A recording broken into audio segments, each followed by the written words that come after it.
Thank you for joining the Disruptive Dialogue experience, where we bring people together with different perspectives, like yourself, to come up with innovative ways to disrupt the structural and systemic barriers that people face. We're continuing our series today with Ladies First, and joining us is Walisha Wilson. I think of Walisha as an unapologetic mega disruptor for the good of people. She is a dedicated criminal justice reform activist and organizer.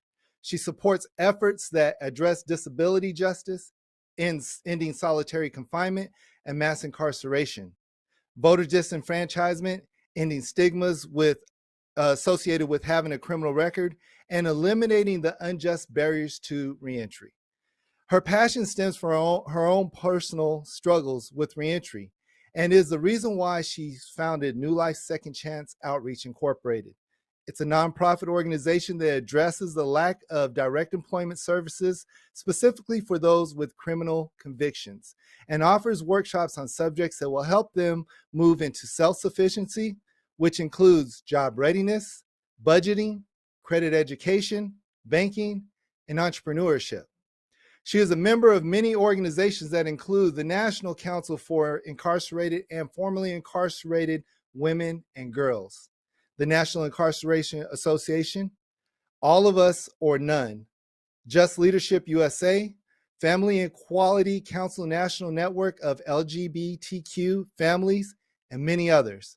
She is a 2020 Soros Justice Fellow, a 2017 Just Leadership USA Leading with Conviction Fellow, holds 2 master's degrees, is the owner of 2 businesses, and serves as a client service advocate at the Southern Center for Human Rights. She's an all-around influencer, disruptor, and shining light into this world. So I want to welcome Walisha Wilson to the Disruptive Dialogue. Welcome, Walisha.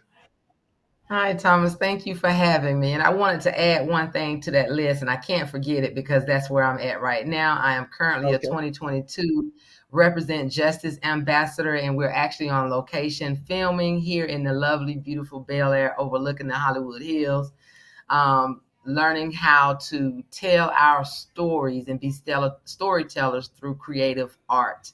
And so that is what I'm also learning, how to not only just disrupt the system in the normal way I've been doing it, but to learn how to disrupt it in a new way through creatives. So I want to mention that. Man, I love it. You are such a light. You get, as you take the things that you learn, you apply them. You go through something, you experience it, and you apply it, and it benefits so many people. And so, I'm grateful to have you on, and thank you for sharing that information about where you currently are, because you're using your life to be a light, to shine, and disrupt these cycles. So thank you. Yeah, I You're appreciate that. welcome. So I know that we can talk all day about so many things about you. You've been an inspiration to myself, to many of our colleagues in the Atlanta area, and as you continue to move forward, I'm sure people around this country will get to know who you are. I know you've been on CNN before, and we can talk about all these things about who you are, what you've done, because you are that woman. But I just want to find out why are you so passionate about what you do? I just feel that sometimes it only takes one person to make that change. And, I just kind of consider myself, you never know, when it's in the same talk, when people says a person lost a vote by one vote, and you never want to be that one person and cause that one person. And so I figure, this fight in criminal justice reform may need one more person. So why not, attempt to be that one person? I know I'm not the person, but I don't ever want to be the one person that said, why not me?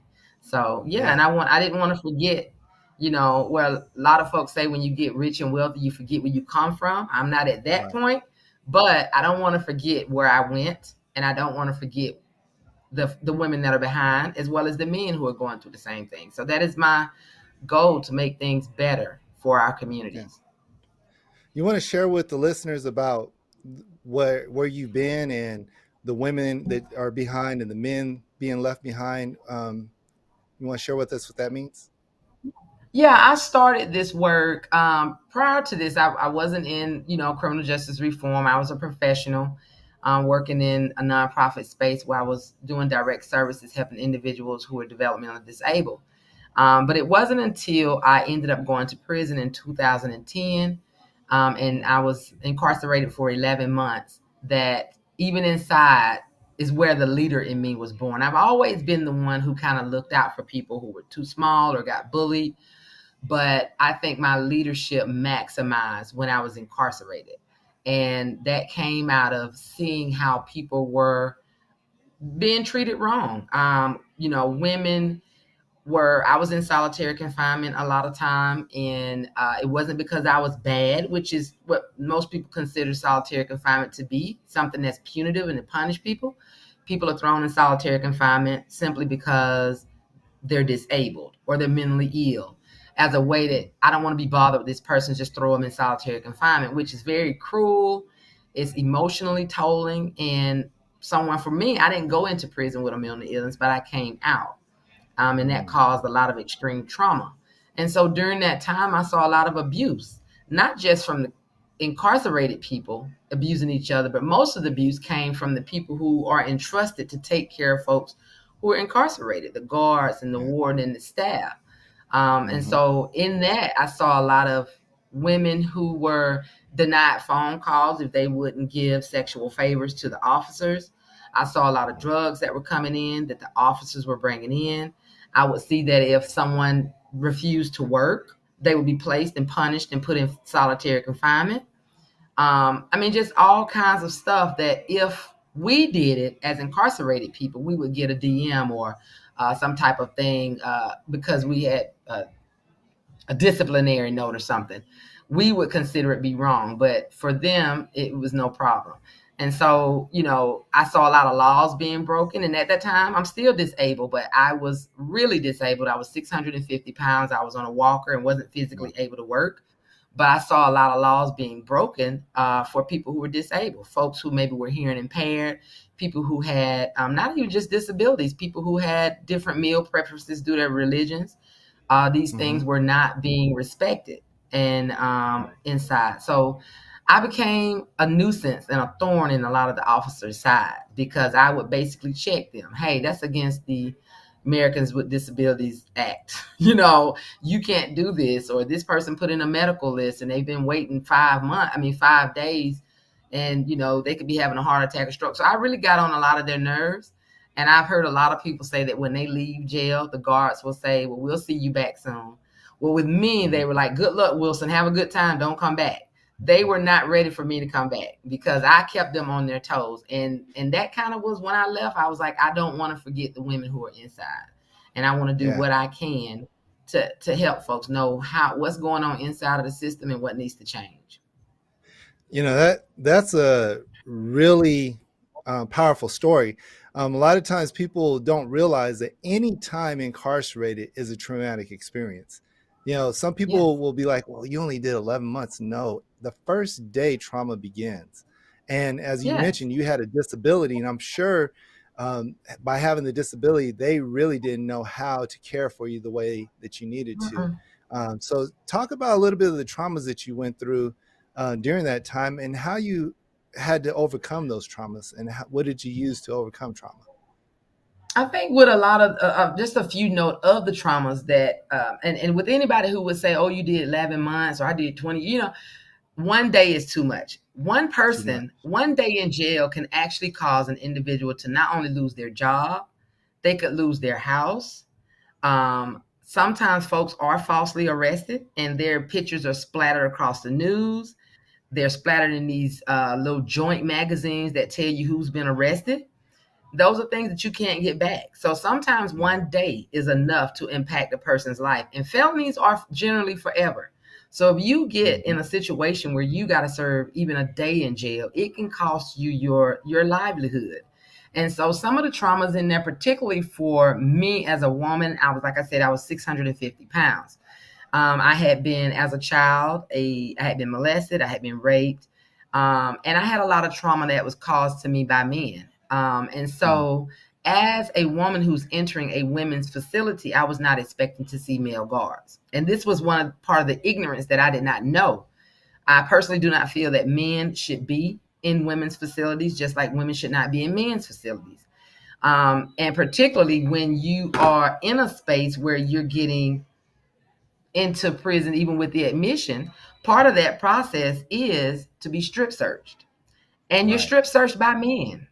So to imagine someone who already wasn't as confident with my body to have to go through that and to be doing that in the presence of another man, that itself was a traumatic. Yeah. And then you have to do that, whether it's squat, bending over, coughing. You have to do that every time you come out of your pod and you're going somewhere. So particularly visitation was very traumatic for me because when my family came, I had to be strip searched. Once I got into the room, if I had to leave to go to the bathroom, because I was on blood pressure medicine, I would have to be stripped again before going to the bathroom. Go to the bathroom, come back, be stripped again. It's humiliating. It's dehumanizing, and it takes a lot of your dignity away. Um, and I had my trauma. I had to get medication. They had to place me on medication. I became suicidal several times.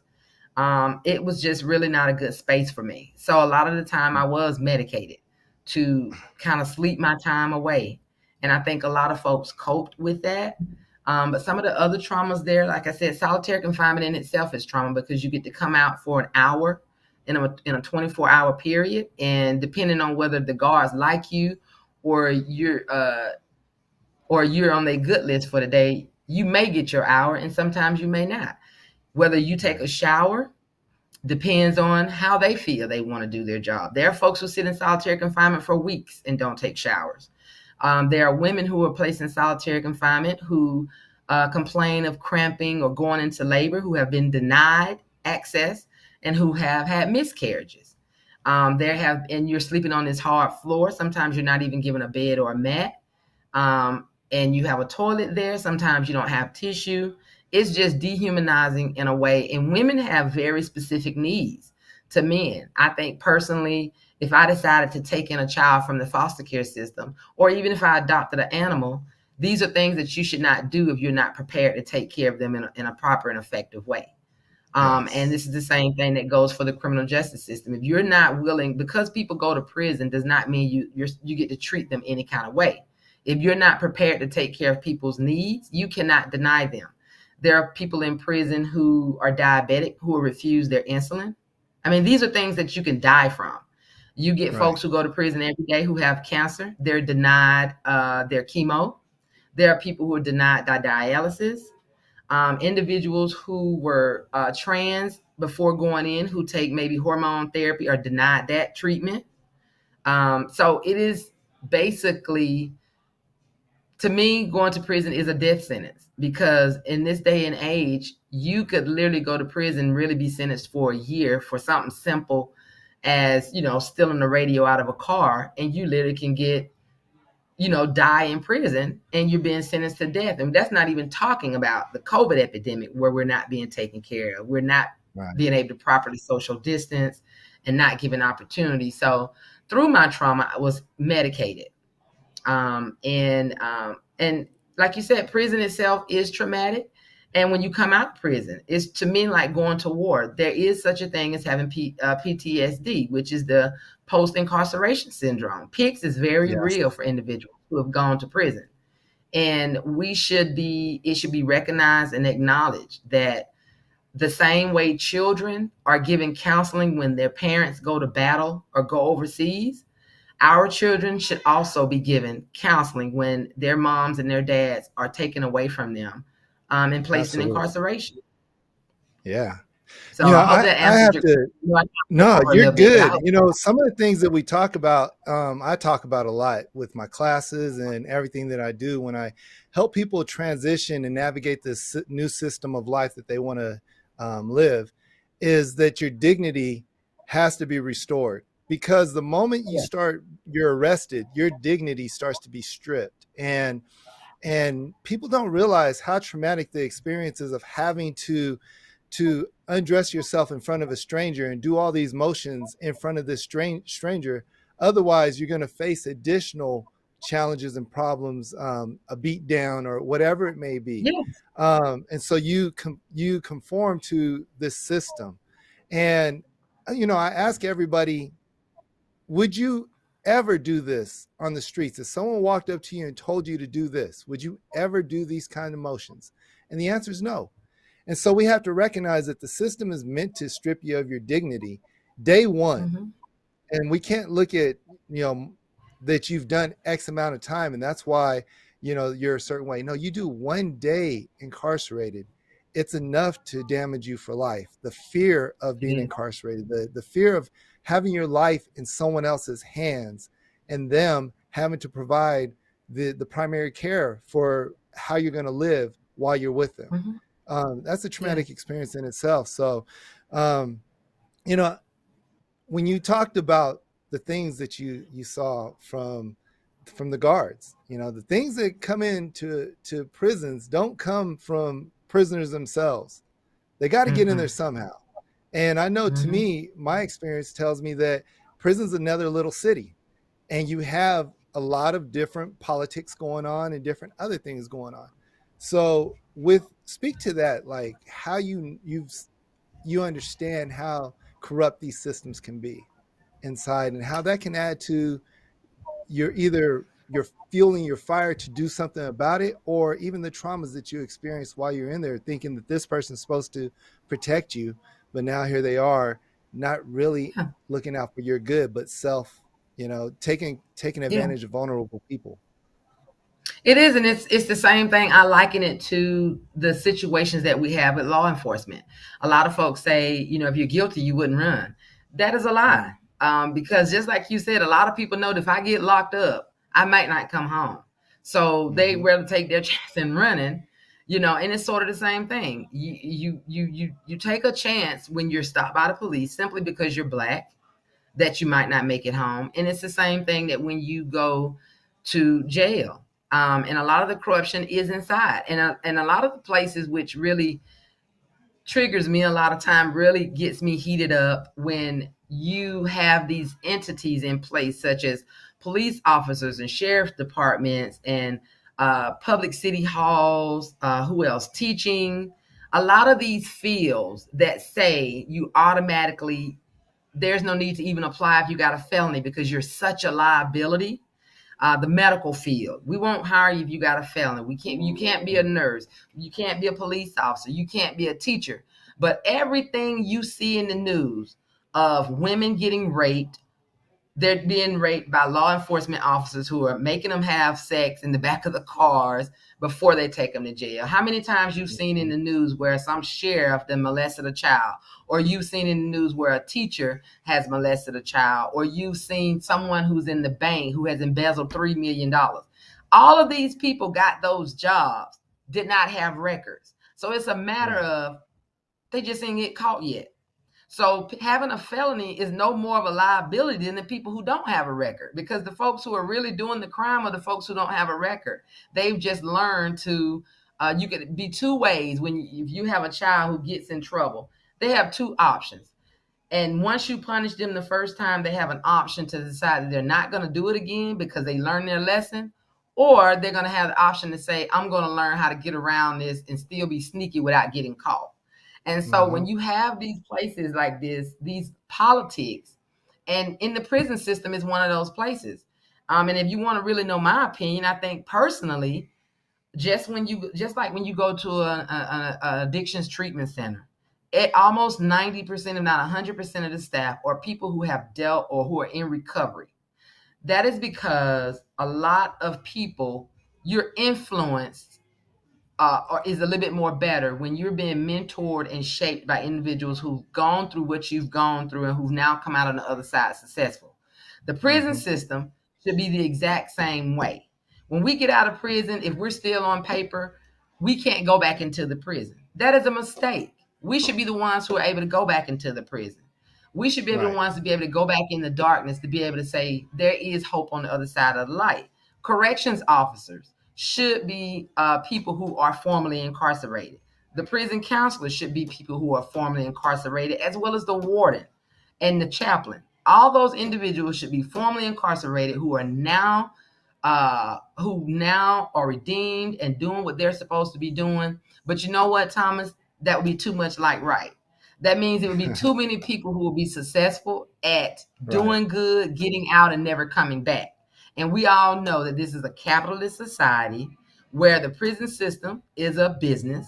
So if we had it where everybody was receiving an education in school, people were getting their certificates, people were learning entrepreneurship inside of the prison, people were learning how to be self-sufficient before they left that prison, folks were getting their IDs and their social security cards and birth certificates before they left that prison, we know for a fact that they would not return. And that is against Hmm. the business model of the prison that needs you to return so that they can get paid. In the state of Yeah. Georgia, makes about $25,000 off each individual who is in state prison. Right now, the governor is currently in the process of building or rebuilding 3 new prisons. So he'd rather spend $6 billion to build new prisons as opposed to Right. building schools. And what they say about the baseball field in that movie, "Build a Field of Dreams." If you build it, If you they will drink, if come. you they'll come. Yeah. Same thing. If Yeah. you build it, we're gonna lock them up. So they got to get those Exactly. beds filled. And Right. there's a statistic that's going around that says they know how many prisons to build by the time children are in the third grade.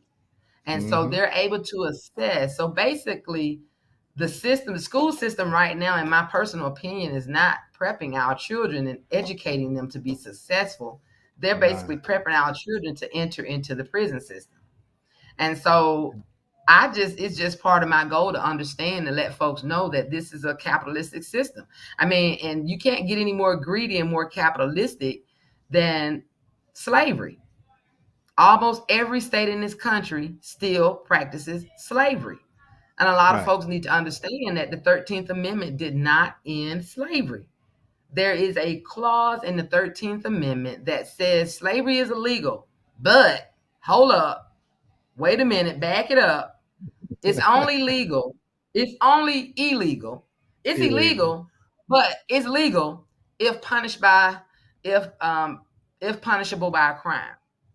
Yeah. There goes Misdemeanor or mass. felony. It doesn't matter. Misdemeanor or felony. Yes, yes. So Yeah. now that's the motivation to Right. continue to give people felonies, primarily black people, primarily black men, to keep the slave trade going. So it's all Right. about money. It's all about money. Yeah. And so that's my goal, to disrupt the system and to educate people. Yeah, you know, it's interesting. You're touching on season 3 right now of Disruptive Dialogue because that's where we're going with this. We're gonna talk a lot about what you just talked about because the capitalistic side of incarceration can't be glossed over. The capitalistic Yeah. side of poverty cannot be glossed over. When we talk about trickle down economics, we have a lot of history about trickle down economics and how it makes the rich richer and the poor poorer, how it disrupts Mm-hmm. the middle class and middle class now gets desperate.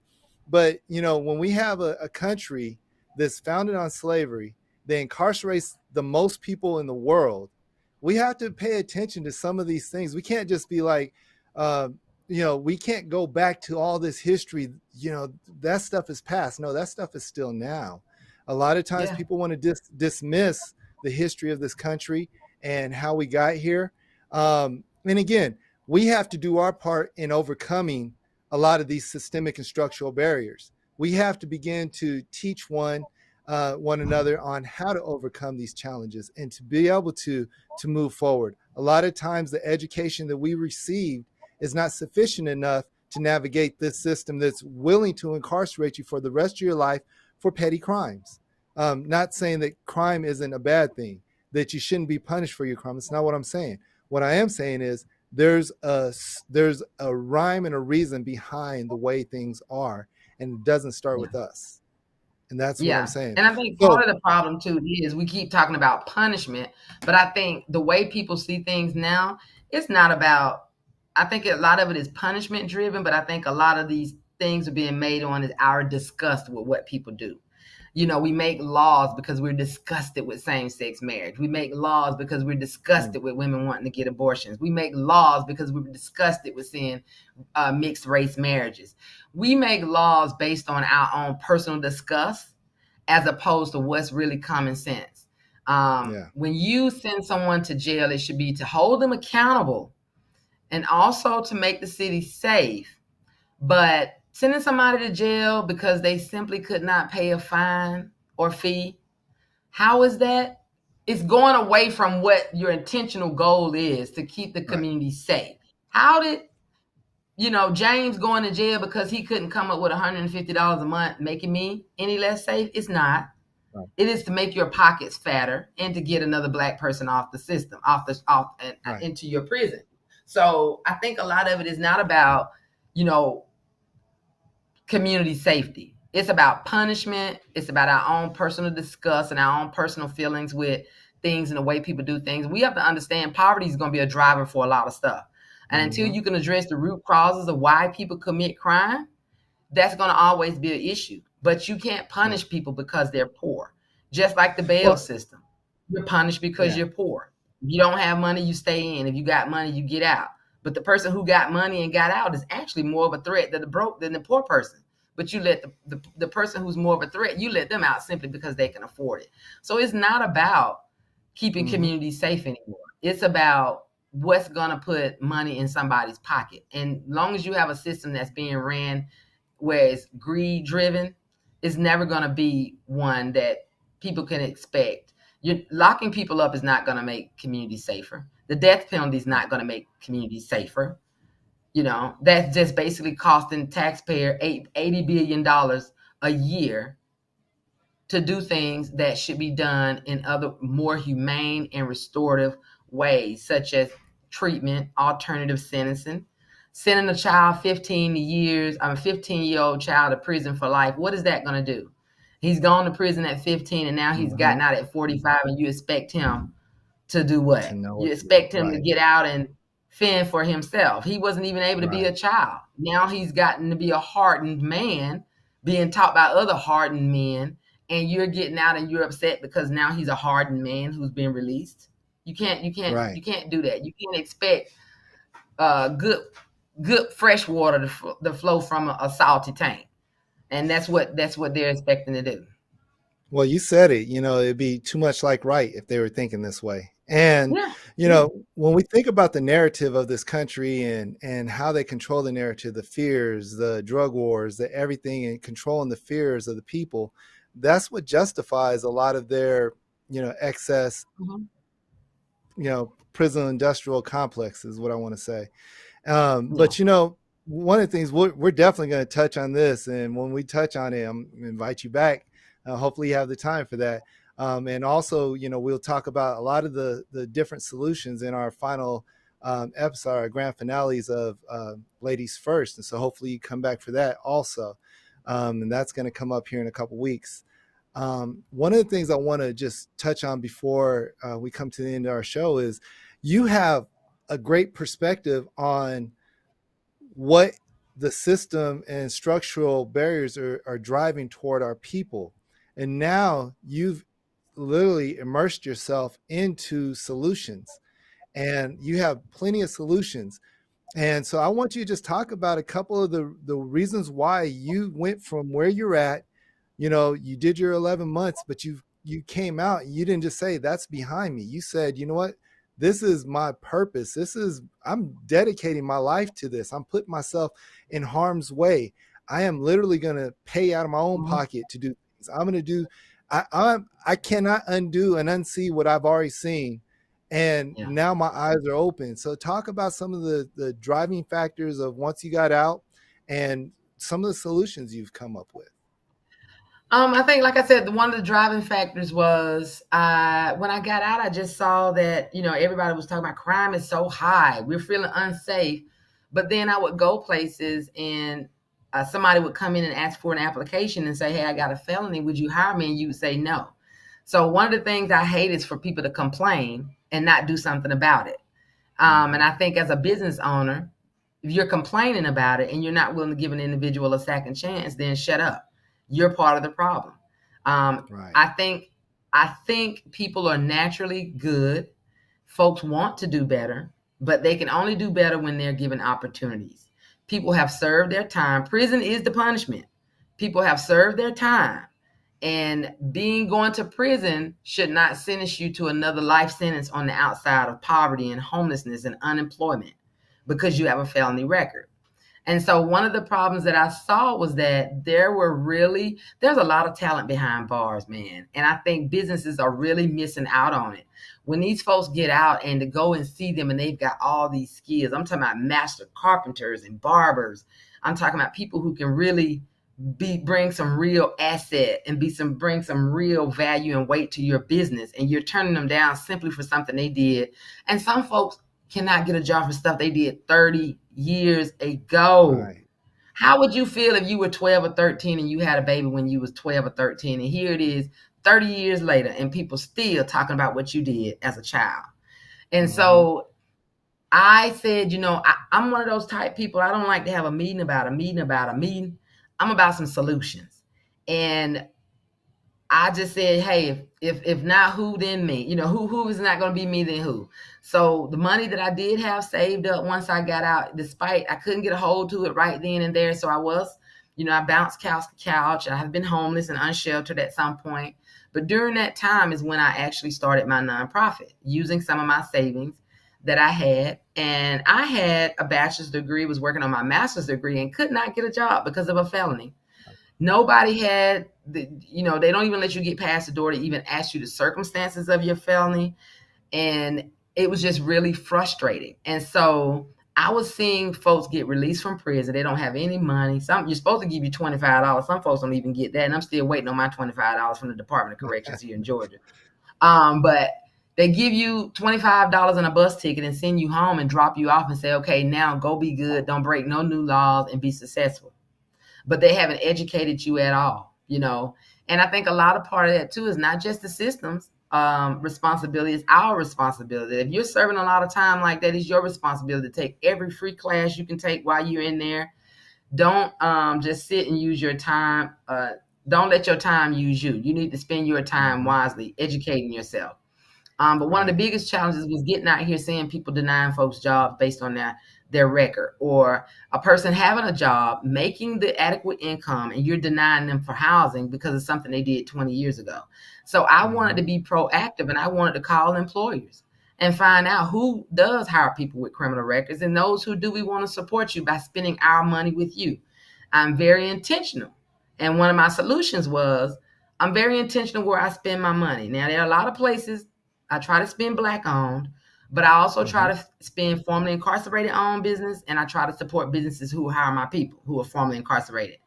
And I know there are some places I can't do that, such as grocery stores and gas stations and things like that. But if it's a restaurant or a clothing store, if it's Black owned and preferably Black owned and formerly incarcerated owned, you can get my money. If you are a business that denies employment to people simply based on their felony record, you can't get my money. Because that means, why would I give you money if you wouldn't even hire me? You'd be a fool to go somewhere and say, they say, we don't hire Black men in this store. Thomas would be crazy to go in there and get them folks their money. And I've had that happen to me once before. I've gone somewhere to inquire about a job, and I was told point blank period by the owner's daughter that they did not hire Black women in the front of the house. I wasn't even inquiring about a job for me. I was inquiring about somebody else. She said, but if you do want a job, they'll hire you in the kitchen. And no, ma'am, why would I give you my money? And I keep that same. That's one of my solutions for supporting folks. Support businesses that will support you and your loved ones. And my second solution is I want to be one of those folks that, grassroots organizations really need help. This organization, my nonprofit, New Life Second Chance Outreach Incorporated, is 100% solely funded by donors. It's about 80% funded by me and the board of directors. And we depend on community to support. And I know some folks say, well, they did the crime, they should do the time. That's a falsehood too, because a lot of folks in jail are people. That means you assume that because people are incarcerated that they're guilty. Not everybody incarcerated is guilty. Right. A lot of folks. But then the other part of that is they did the time. So Yeah, now they're out. they did the Let's go time. ahead and They start. did the time. Right. They're out. Yeah. Yeah. Go ahead and So finish. I'm Sorry, I just didn't want about to interject that. solution. I'm about connecting with community members. I'm about connecting with people who are doing the work and doing it for genuine, not to get a check, but you're doing it genuinely to help people get back on their feet. Um, and so about 80% of the folks that I hang out with are formerly incarcerated people. Why? Because they're successful.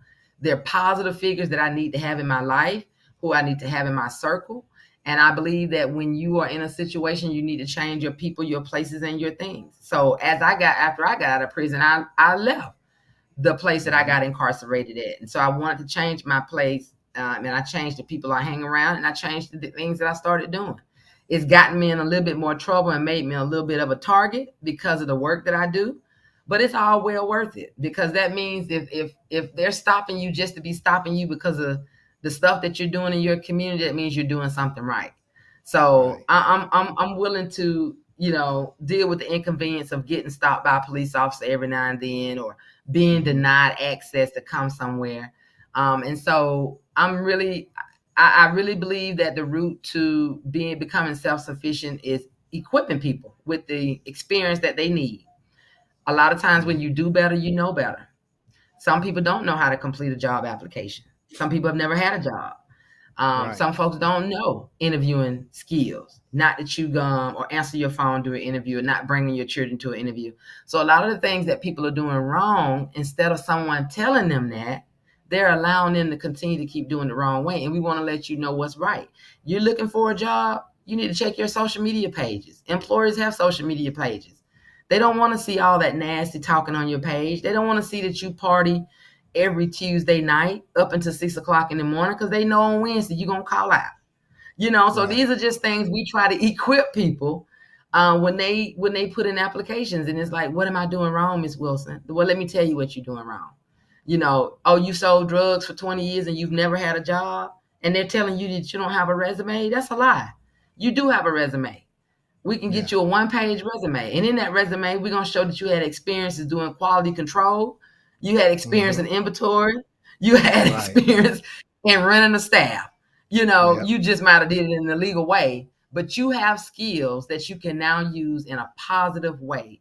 And one of Yep. the basic things, which was a outlet for me, is entrepreneurship. So it is my goal to equip almost anybody I know that's formerly incarcerated with helping you start your business and doing what it is that you need to do, become self-sufficient, so that the biggest thing that you can do to make the criminal justice system mad is to stay successful and be successful. And I think you can Yes. do that through entrepreneurship. Absolutely. It's interesting about what you're saying, transferable skills. People don't understand a Yes. resume is full of transferable skills. It's not just what I've done before. What transferable skills can you um, come up with in your history, in your experience, that you don't have to lie about, that can transfer to the position that you want? A lot of our formerly incarcerated people do not understand a lot of these things because our own uh, government, so to speak, the way they teach us how to transition out of prison and the way we have to fill out applications and everything is incorrect. It doesn't fit Mm-hmm. for us. So by your experience, by my experience, I can tell you what it takes to fill out, to create a resume, fill out application, and everything. To be totally honest on it, and be able to influence the other person on the other end that you are the person for this job. It may take a little bit more work Yeah. because the mindset of our country for those who are formerly incarcerated. But the reality is there are options out there, and like you Mm-hmm. said, we need to find the those who are willing to hire people who are just people who made decisions or may not have made decisions, but went through the justice system and they're ready to work. They're ready for a new life. But if you don't equip these people with the proper training, because they're ready, they have the ability, they have everything they need. But when you treat them a certain kind of way, a desperate person, a hopeless person, is one that's going to be disruptive in a different way that we don't want to see. Mm-hmm. But Yes. I've asked over 15,000 people in jails and prisons, do you want to be here? And I've never heard anyone say yes. Over Yeah. 15,000 people. no one wants to be incarcerated. So we have to That's right. disrupt the system, and we can't depend on our government. We can't depend on other people. We have to come together and really create the ways of training people who have barriers to overcome and navigate those barriers. And that's what I'm so excited about what you do. Walisha, how can people get in touch with you? Where can they find you at? I am on all social medias. I'm on Twitter, Instagram, and TikTok as I am Walisha, which is WALEISAH. I'm on Facebook as Walisha Wilson. And you can also visit my nonprofit, which is New Life Second Chance Outreach, www.nlscoinc.org. And just one of those three ways you should be able to get in touch with me. And I'm doing so much Absolutely. right now. I'm with Represent Justice in California, but one of the passions that I'm working on there in Georgia is the All of Us or None chapter. All of Us or None is an organization composed primarily of formerly incarcerated people who work on human rights and civil rights issues to get justice and equity for currently and formerly incarcerated people. So I'm in the Georgia chapter there, and we're working on ending slavery in Georgia. And so you can also go to the All of Us or None ATL chapter on Facebook, and or Instagram, and connect with us there as well. So I'm in a lot of different circles, but throughout those, you should be able to see something that I'm doing. But definitely on the social medias at I am Walisha. Absolutely. Well, Walisha, I think that again, you're amazing. The work that you're doing and how you're being used to be a light for this world and influencer.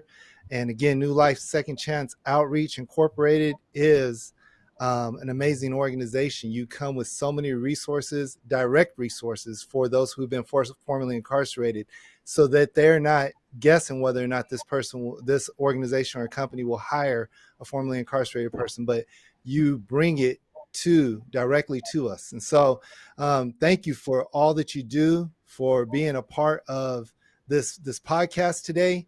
And I'm just grateful for your leadership in the community. I just want to thank everybody for joining the Disruptive Dialogue again this week.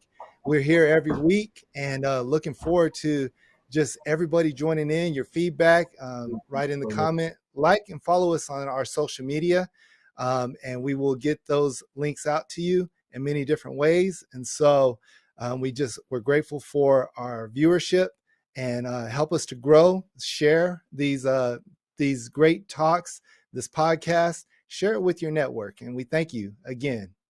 See you next week.